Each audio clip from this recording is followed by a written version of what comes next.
Good afternoon, everyone.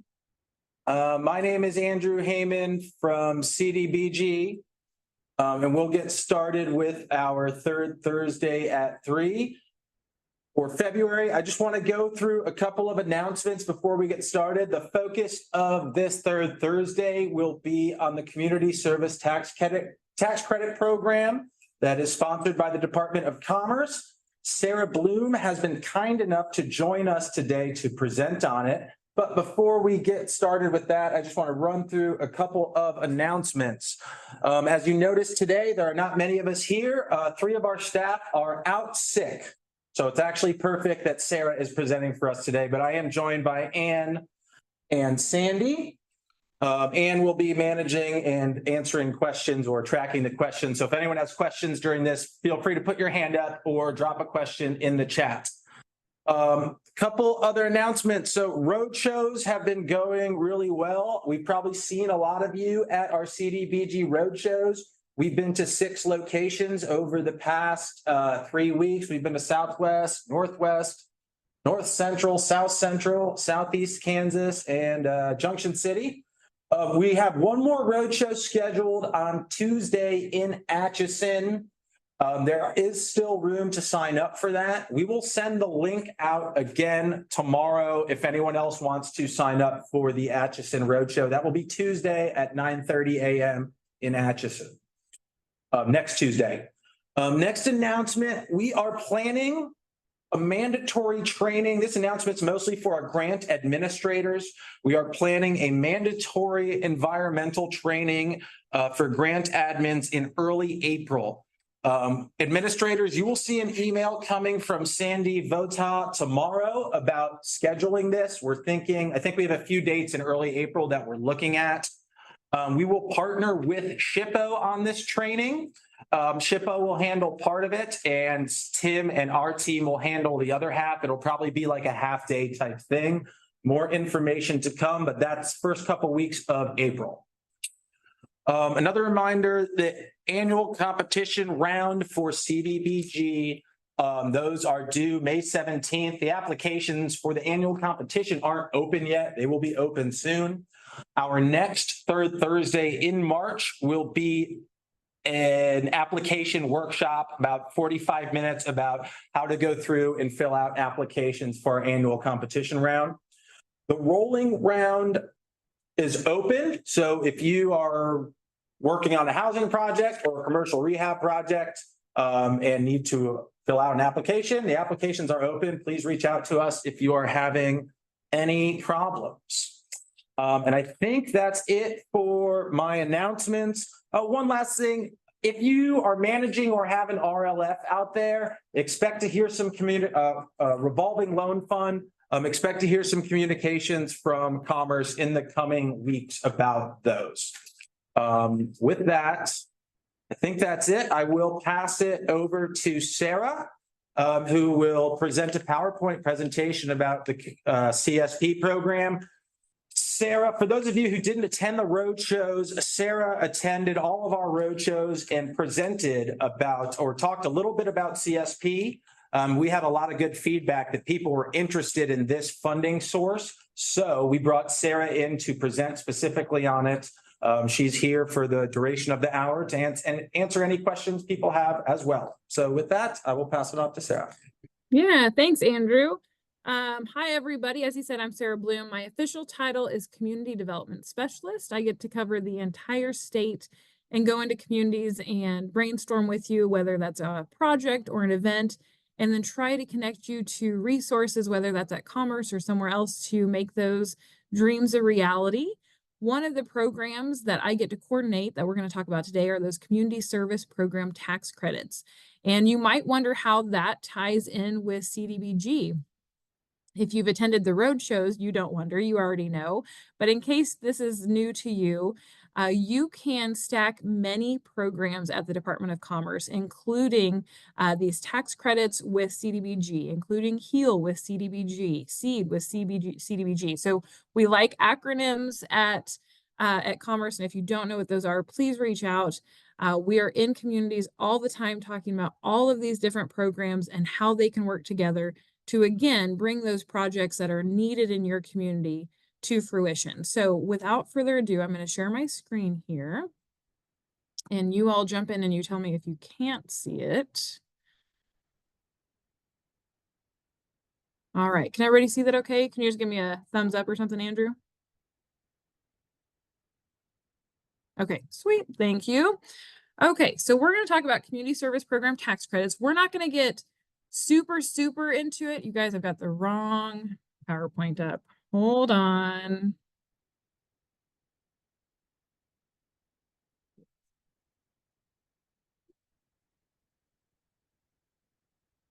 Those dates didn't look correct. There we go. Okay, so we're going to go into the informational webinar on what tax credits are.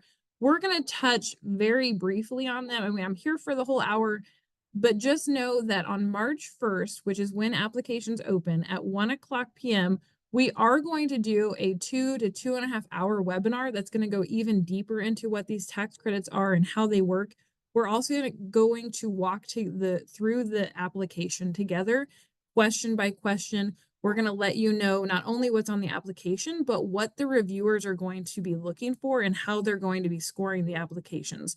So if you think this is something you might want to apply for, I highly encourage you to check out our website, which I will show you at the end, and sign up for that webinar as well. But today we're going to talk about what CSP is, what are tax credits, how do they work, a few application requirements, and we are not going to do the website walkthrough. This is, we're going to save that for March 1st.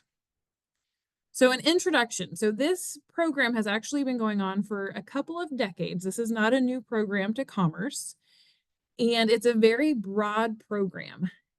Any nonprofit in the state, and when I say any nonprofit, we're talking about 501c3s, we're talking about nonprofits that aren't even in the state of Kansas, as long as they're applying for a project within the state of Kansas. We're talking city, county, and district hospitals, nursing homes, health departments, medical clinics, you name it. You are all eligible to apply. The ones that are not eligible to apply are city and county governments. That's not to say that a project that the city or county is working on is ineligible. They just have to partner with a nonprofit to apply on their behalf. And that is the same for many of these situations. If a school has a project, maybe they would like to do a youth job training program. Schools are technically government entities when we're talking about it in the realm of community service tax credits, but they can partner with a nonprofit and they can still apply for that project. So keep that in mind as we're talking about who can apply. Qualifying projects, again, very broad. It is any community service project in your community that's going to benefit where you live. So when we say community service, IDD housing absolutely counts. We say including childcare because we do set aside $1 million of the $4.1 million allocation specifically for childcare. Non-government crime prevention, youth apprenticeship and technical training, and healthcare services are all eligible projects. So again, very broad. Here's some examples of projects that have been funded across the state. Hopefully you can kind of see yourself or see your organization in some of these examples. We've got housing for the IDD community in Gardner. The rent. Yes. Hey, Sarah, we can't see your slideshow. Can you? You can't. We still see the first cover slide. Well, okay, let's try something else. Thank you, guys. You've missed several slides then. Okay. We were thinking. Yeah, well, let's try. Maybe I just won't hit play.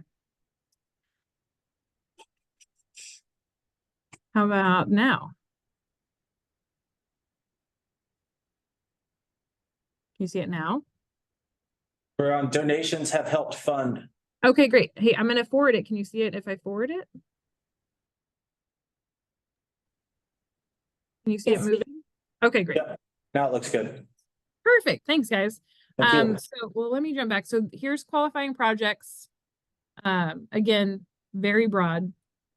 Housing projects are some of the things that we can fund. The rent home for at-risk girls in Wichita, IDD housing in Gardner, community improvements, everything from railroad quiet zones to a huge culinary arts facility. Those qualify. University expansions, whether it's a community college or a university. We have helped purchase equipment and learning tools. We have also helped build technical facilities like the Diesel Technology Facility in Highland Community College in Atchison. And of course, nonprofit childcare facilities. Here's two examples, Lindsborg and Leota. I actually got to tour two of them that are under construction right now, one in Great Bend and one in Ellenwood yesterday. So keep that in mind. And some other projects. They can be art focused. They can be health clinics, nursing homes, wellness and fitness projects. Really, any project that is benefiting your community can qualify for these tax credits. Here's the program timeline. I mentioned the applications open on March 1st. You have a full 8 weeks to apply. They close on April 30th. There is a $250 non-refundable application fee. We will let projects know no later than July 1st of 2024 if they are awarded. And on July 1st, those tax credits actually become active, or another way to say it is you can start selling those tax credits to your donors. Final project reports aren't due until June 30th of 2026. You have a full 18 months to sell the tax credits. You have a full 24 months before that final project report is due. And again, this is very fluid, very open. Even if your project is not complete by the time that final project report is due, even if your funds are not all spent by that project due, by the final project due date, that's okay. We have some other rules that you'll have to follow at that point. We'll ask you to put your unspent money into an escrow account. We'll follow up with you every 6 months to make sure your project gets completed, but it's okay if you don't have the money spent, you don't have the project done in those 24 months. Available funds. Again, we've got 4.1 million available. 1 million is earmarked specifically for nonprofit childcare facilities. The most any organization can be awarded right now is $200,000. So there it is in a nutshell. Let's talk about what these tax credits are. This is not a check from the Department of Commerce. These are tax credits that we award you, and then you use them as a tool to secure donations for your projects. Tax credits are a direct reduction from your final tax obligation in the awarding jurisdiction, in this case, state, of course. It's not a deduction. We get a lot of people that are like, well, I can write a check and just deduct it. It's the same thing. It's not. Those deductions are based on your income, and there's percentages, and there's a lot that goes into getting a deduction for these nonprofit donations. These are better than a deduction because you can combine them with a federal deduction, but it is an absolute credit towards those state taxes that you owe at the end of the year. Another bonus, if you owe $0 when you're filing your taxes, these are refundable. Even if you owe $0, these are 100% refundable. If you don't need these tax credits, they're also transferable. So maybe you want to transfer them to your kids, to your grandkids. Maybe you want to sell them to a business partner. You can do that. They are not refundable once they are transferred, but they are refundable and they are transferable. Do we have another question, Andrew? Just checking. Nope. Okay. Okay, so how do they work? So again, we don't write a check. We award you these tax credits up to $200,000.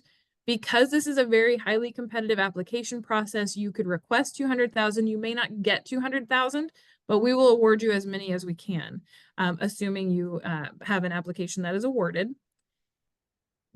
In a rural community, which we define as less than 15,000 in population, you get 70% in tax credits. So if I write a check for $1,000, I, the donor, would get $700 back in tax credits on that investment. In an urban community, which we define as 15,000 or more in population, you get 50% in state tax credits. So a $1,000 donation would equate to $500 in tax credits for your donor.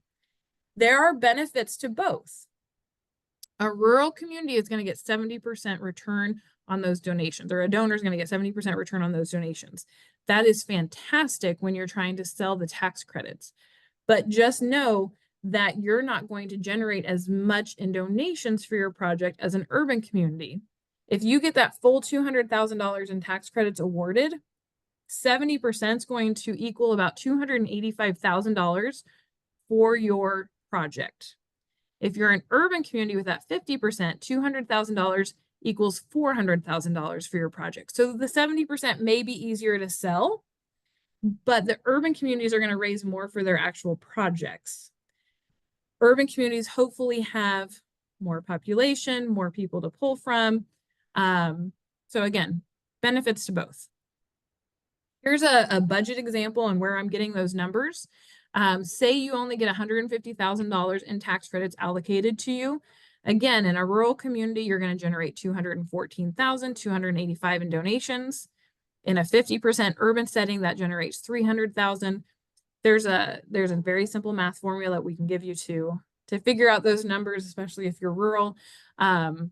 But again, it's a way to use these tax credits to generate donations for your project. And this is just an example of what that budget could look like if you're going to pursue them. Here's the application requirements. And again, we're going to touch on this very briefly. We're going to go through it step by step on March 1st at 1 o'clock. But you'll notice nothing is more than 350 word limit. Everything we want to be very concise and to the point. We want you to talk about your organization. Of course, we want to hear about your project and why it's in need. We want to know how it's going to be administered, what your goals and your timelines are. We're going to ask how your organization has fundraised for things in the past. Do you have a good fundraising history? Are you able to, get checks in for this project? We want to hear about the community support for the project. We want to hear about your past fundraising strategies, budget justification. Why are you asking for what you're asking? Project support, pledge letters, and community support letters. Again, if you go to kansascommerce.gov/CSP, we have a full, I believe, 16-page guideline document. Page 9 goes into great detail on this, and we'll show you that at the end. Attachments that we also will require: articles of incorporation, your bylaws, IRS tax exempt status, letter of good standing from the Kansas Secretary of State. We want to know who your board directors are. And then again, I'm going to go back to the pledge letters and the support letters. So this is probably the hardest part of the application. We require 2 different letters. The first being pledge letters. The pledge letters can be a form document. They can all look exactly the same. What I'm looking for in the pledge letters is something similar to: I, the donor, am pledging X amount of dollars to this organization if they get tax credits. It is not a legal document. It is not holding them to anything if their financial situation changes. But those pledge letters, we will look at the number of pledge letters that you collect, and say you're asking for $150,000 in tax credits, and that means you're going to generate $300,000. We want those pledge letters to be as close to that $300,000 mark as you can get. Our goal at the Department of Commerce is that 100% of these tax credits get sold and that they benefit your projects as much as possible. So one of the things that we will look at in the application scoring process is you will be scored in this section. You will get more points the more pledges you have that equal or get as close to the donations that you need to secure for your project. So if you need to get to that 300,000 mark and you've got 150,000, at least 50%, you're going to score higher than if you only have 10% pledges secured. Hopefully that's making sense. The other letters that we request are the support letters. These we do not want to be in form. We actually will deduct points if you have the same support letter 10 times signed by 10 different people. We are looking for unique and well thought out support letters from a variety of different people in your community that want to support your project, that are that can write a heartfelt, persuasive letter to tell Commerce why this project is necessary for your community. So again, 2 different types. One can be form, one cannot. We make that very, very clear on the application. We also ask for an independent audit or an agreed upon procedures audit or an IRS Form 990. Again, you do not need all 3 of these things. Just one thing is required. I know some organizations don't get audits. They're very expensive and time consuming. An IRS Form 990 is just as great. We're just making sure you're in good standing. If you're brand new and you don't have any of that, give me a call. We will figure something out. But that's also can be kind of a hang up for some organizations if they don't have audits. We can work with you. Again, in the guidelines on page 10, there is an exhaustive list of things that we will require. This is not all of them, but it's close. So before we jump to questions, I'm just going to show you our website really quickly. Pull that up. Oh, it did not let me just jump over to it.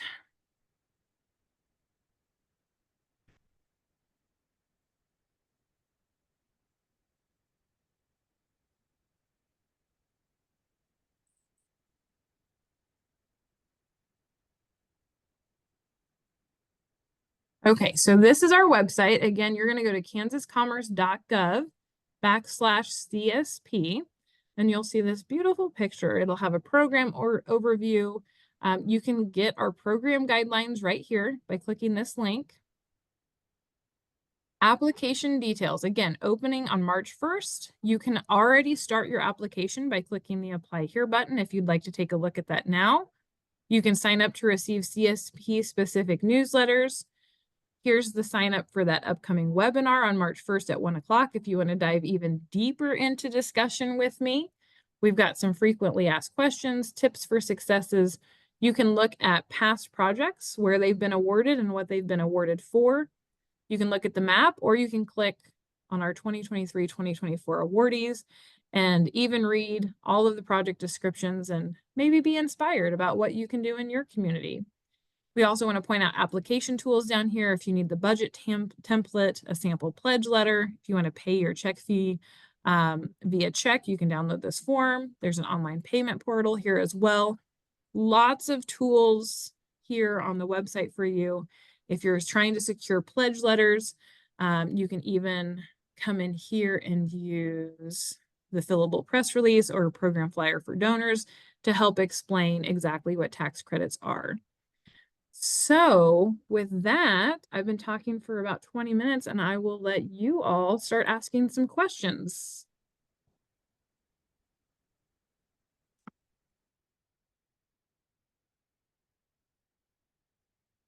I have a question, Sarah. Do you, about how competitive do you think the program is? I mean, how many applications do we receive versus maybe how much we funded last year?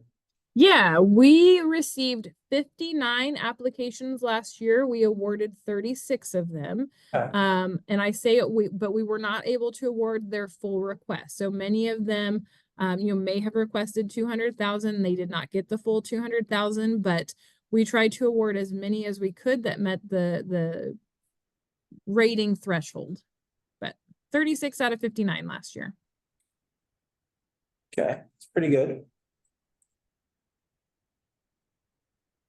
Any questions out there? While Sarah's here, I know we had a lot of questions when we were on the road shows.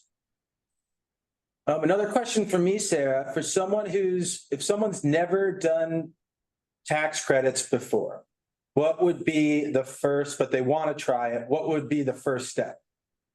Or the first few steps? Attend the webinar. Attend the webinar on the first. Even if you've done it 100 times, if you're doing it for the first time, we already have roughly 40 nonprofits signed up for that webinar on March 1st at 1 o'clock. And going through the application and just knowing every question that you're going to run into and knowing exactly how we're going to rate every single section, that's huge. I think it gives you a leg up. I also am a huge believer in collaboration and brainstorming with others, and to be in a room with 40 nonprofits that are all working to benefit the state of Kansas and to hear their ideas and their projects. It's inspiring. I would jump on it even if I wasn't applying, just to hear what's going on across the state. It's very cool to hear about all the projects that people are planning. And to hear the questions that they ask, it could generate some ideas for your projects and clarify some things that you didn't even know you needed to know. So absolutely jump on that webinar. Take a look at the application early. Don't wait till the last second to apply, and reach out to me. I don't actually review any of the applications myself, because I get I get knee deep into some of the projects that are wanting to apply. I get to learn about what they're doing and why they're applying, and I work with the people that are involved. And I am a former nonprofit director, and I have a lot of passion to see things happen in communities. And so I don't want to show any bias by getting too close to a project and then having to review it. So visit with me if I can help you in any way, and give you some insight on what I would recommend putting on the applications. I can, because I don't review them. I have a great team of about 14 people that do that for me. And then I just come in and look at the scores and make sure that they're all within 10 points of each other, and kind of do the back end to make sure that the pledge numbers are matching, and some of the technical stuff. So please reach out to me. That would be step one. If you're wondering if you qualify, if your project qualifies, if it's any of that, please reach out. Okay. Is there a link to register? There is a link to register on the website. Yep. Okay. Sarah, will you be providing a recording of your webinar? Yeah, so we will record the webinar on March 1st, and where I showed you the link on the website, that link to register will be replaced with the link to the webinar recording. So yeah, that'll be available online at CSP. And tax credits can be used for commercial building rehabs if a nonprofit is within that building. Could you read the question for everyone? Yes, the question is, can tax credits be used for commercial building rehabs? We would probably have to have a deeper conversation about it. But if the commercial building is housing a nonprofit, or they're going to be using the building as a way to support the community, it can't just be a for-profit business rehabbing a building.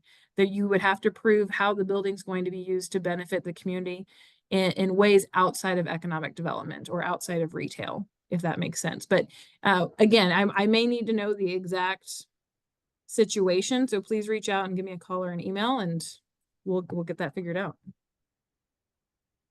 And one more clarifying question. CDBG programs are not available in what we call entitlement areas like Wichita and Topeka and Kansas City. Is CSP available in those areas? Yes, CSP is available across the state. Does not matter where you are located or what your population is, you will be eligible for CSP funds. I think Wichita area got like 6 awards last year. So yeah, absolutely. Those entitlement areas that you identify as entitlement are not off limits for CSP. Everyone is welcome to apply.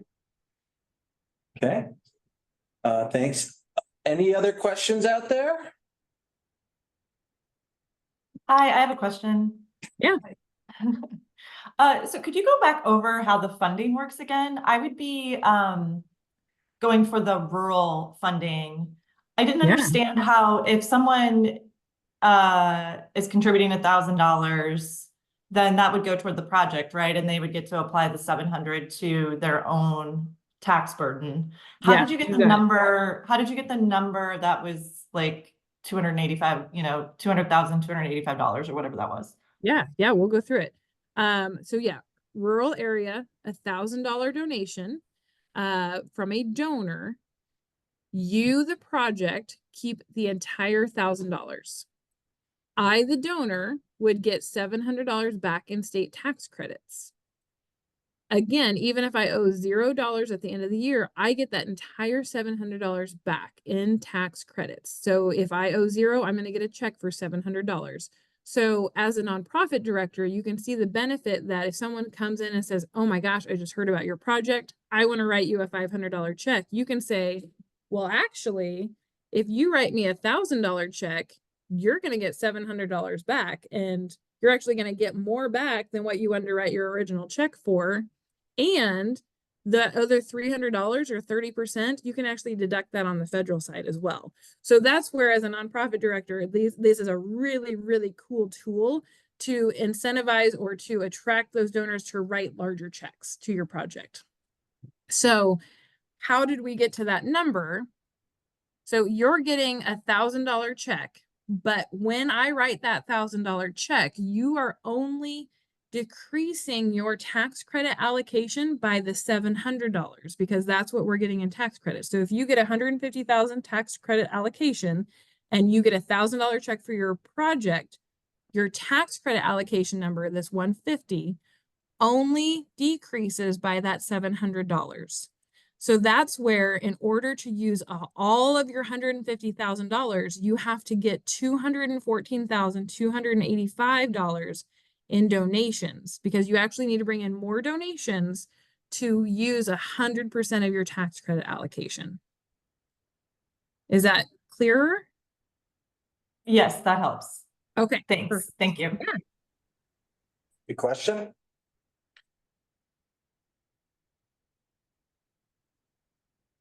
Any more questions out there about CSP while we have the expert on the line? And again, I would absolutely encourage everyone to join that March 1st webinar. Well, she will go much more in depth. And I'm going to put my contact information in the chat really quickly. I did not share that screen.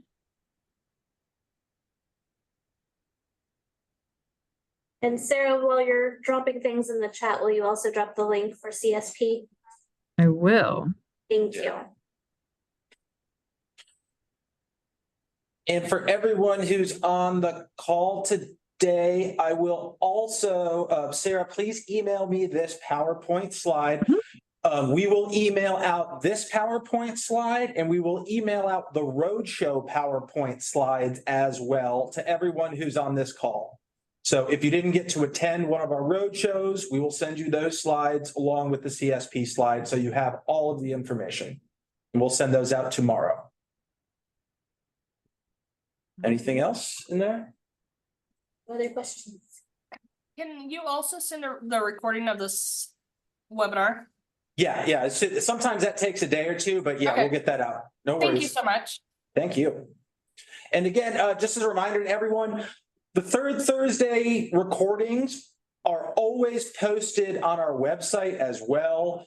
Usually takes a couple days for Sarah's actually the one that does it, for her to actually post them on our YouTube channel. So our third Thursday from last month and last year are up there as well. But we will get those out in email tomorrow. Last chance for questions for Sarah. Going once, going twice. All right. Okay. Thank you everyone for joining us. Really, thank you to you, Sarah. We appreciate it. Everyone else was sick, so we needed you to come in and pinch hit for us. It makes me feel yeah. so important when you say it that way. No, yeah, we'll send the email out and get everyone the information that we talked about.